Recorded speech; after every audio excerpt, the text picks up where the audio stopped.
With Roman Reigns' return looking even more likely right now and the Bloodline winning the Tag Team Championships, something even more important happened on SmackDown. Logan Paul pulled up with a prime car. I told you so. With that being said, judging by my very accurate predictions, we're going to get like 3 title changes at SummerSlam. What was I thinking with that predictions video? People, it's absolutely crazy. DIY just became the new WWE Tag Team Champions and they already lost these titles in their first defense. I hate to say it, but I honestly don't even mind that. I honestly believe this was a great decision. As bad as I feel for DIY, this is exactly what the Bloodline needed. And people, let me remind you, this match is now going to be a Bloodline rules match. You know what that means? You know what that means? You remember the last Bloodline rules match? Anything can happen. The Undertaker the Undertaker is not gonna show up, but Roman Reigns is going to make his return. I'm calling it. I believe it. It's gonna happen. It's still real to me, damn it! But of course, people, welcome back to another episode of Greatness of SmackDown. Let's talk about everything that happened on this show, but before that, a word from our sponsor. This video is sponsored by Wrestling GM, where you can actually prove that you can book it better. Wrestling GM is the best wrestling simulation game in the world. The only game where you can be a business owner, TV show writer, and universe creator at the same time. Pick who fights, who becomes champion, manage each wrestler's career, write your own storylines and feuds, and even create your own wrestlers and companies. Find out why 250k plus players continually keep playing Wrestling GM. The game is very deep and the opportunities to play it are endless. It is the perfect mix of creativity and strategy. You can control and create all the outcomes within the game. I also played this game before on my channel. The playlist of Wrestling GM series is in the description below. Wrestling GM is available on all iOS and Android devices, and there's a link to download the game in the description below.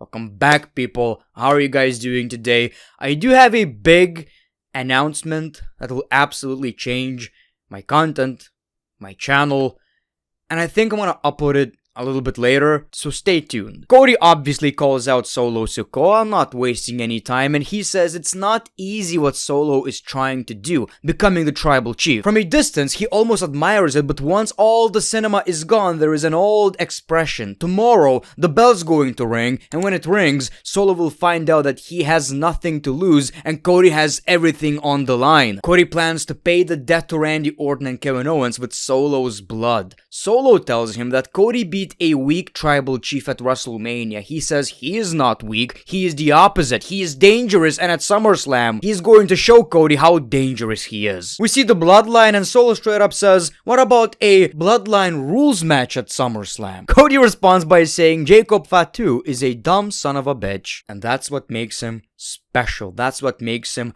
great. It's the best thing that could happen to the Bloodline. He's a psycho. Solo says, if I snap my fingers, these 3 men will tear your ass apart. Hey yo, what now? What that mean?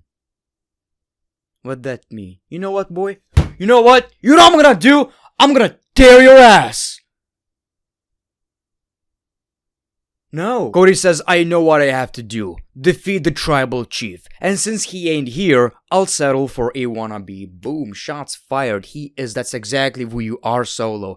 Man, Roman is gonna make his return. I don't give a shit, man. At this point, he has to make his return. Okay. That was actually a pretty decent segment. And, you know, the fact that they already teased Roman's return and now it's a Bloodline rules match, meaning that Roman doesn't have to return after the match or before the match.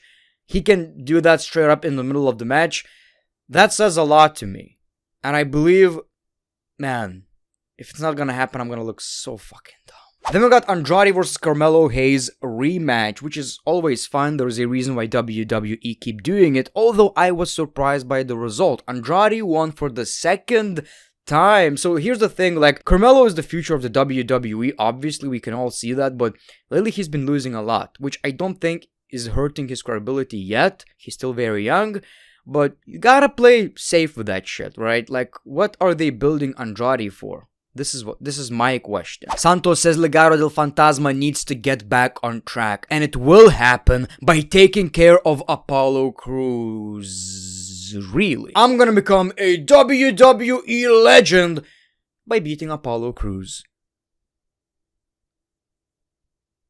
No. So we got Apollo versus Santos, which is a bit of a filler match, let's be honest right here. And with the help of Legado del Fantasma, they attacked Corbin. Santos Escobar won the match, which is great because he's a guy that kind of started losing his push. Like, he had so much TV time just a few months ago. We got the Logan Paul appreciation party. He says he never met a man so eager to take a belt off him. But you're not my type. You're delusional to think you'll strip me off my US championship in my hometown. He says he inspires this great city as everybody is booing. He addressed that he only had 2 title defenses, but that's 2 more title defenses than LA Knight will ever have. Nick Aldis did his research, and none of these guys are legit. I guess straight up paid actors. Logan Paul reveals his championship banner, and LA Knight already took care of it. LA Knight comes out, he asks the crowd, what does the banner say? Everybody chants yeah. LA Knight claims that Cleveland is not even Logan's hometown. He says, since tomorrow will be the worst day of your life, I got you a gift. So he started searching for a gift, met Pretty Deadly, and they started doing their musical. LA Knight says, yeah, enough of that. He found Logan's car, and he knows Logan is about to chase him, so he just straight up stole his car. The Prime car.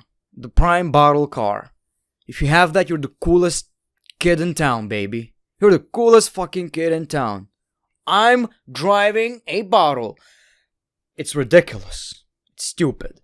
Man, LA Knight needs to win. I don't care. He needs to win. Like, yeah, maybe I predicted way too many title changes. I get that. I understand.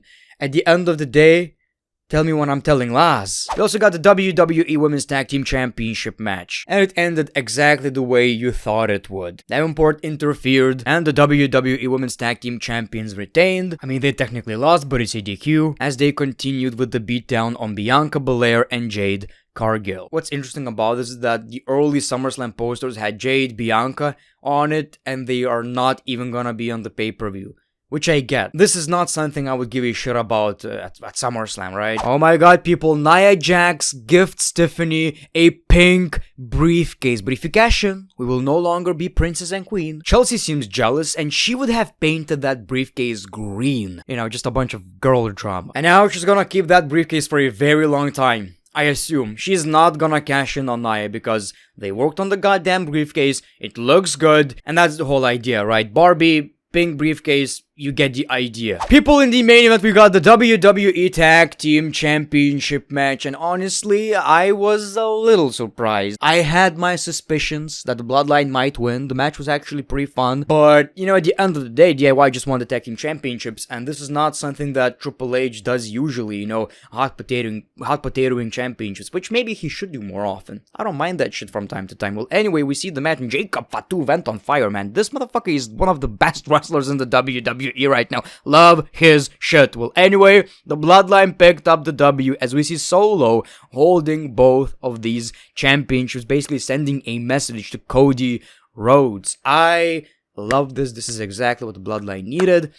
Maybe I don't appreciate the fact that DIY won the championships in the first place. Well, I do actually. Like, hot potatoing championships from time to time, it works. It honestly works. I don't mind that shit. And I like the visual. I like that the Bloodline are looking strong before SummerSlam. We all know Solo is not winning the WWE Championship. It's pretty obvious. But I like that. I like that he's looking strong. I like that WWE are kind of tickling our ballsack, you know, making it a little bit more unpredictable. Just a tiny bit. And the introduction of the Bloodline Rules match, that changes everything, people. That absolutely changes everything. So, super excited about SummerSlam. Can't wait. Oh, and people, subscribe to my second wrestling channel. I'll post a video explaining everything that is happening, but please, that would really make my day or even a week. You wanna make GreatOne happy? You subscribe to this channel right here. Make GreatOne happy.